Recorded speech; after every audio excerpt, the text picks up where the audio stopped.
venga a vedere e si renderà conto di cosa c'è. E noi di Rete Veneta, a vedere, ci siamo andati.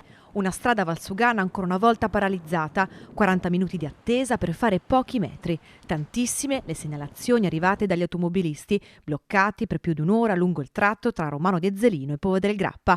1 chilometro di cantiere per il risanamento del manto stradale, 1 chilometro nero per i tantissimi veicoli lungo la valsugana. Ostaggio del traffico, ormai da decenni, tutto il territorio, nessuno escluso, da Bassano a Primolano, da Romano di Ezzelino a Rosà, fino all'altra parte della vallata, con Oliero, Valstagna e Campolongo. Ed è dal comune di Solagna che una nostra telespettatrice ci racconta una situazione sempre più invivibile. E per uscire da Solagna, il paese in cui abito, in questi giorni è diventato un grosso problema, perché a causa dell'asfaltatura della statale ci sono sensi unici alternati e quindi i camion, le auto formano una fila infinita. Un serpentone di auto, come racconta la signora Milvia, che arriva fino alla farmacia fuori il paese.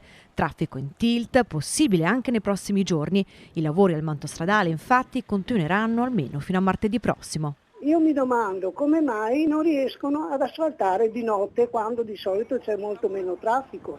27.000 veicoli al giorno, di cui un terzo mezzi pesanti, incidenti stradali, viabilità bloccata e disagi, una strada valsugana che ormai da anni si posiziona al centro del dibattito politico. Una situazione che in vista dell'estate, a suon di esodi e controesodi, si preannuncia sempre più complicata. Per Solagna, vi dico la verità, durante l'estate e anche durante l'inverno, quando si poteva andare a sciare, è sempre stato un problema.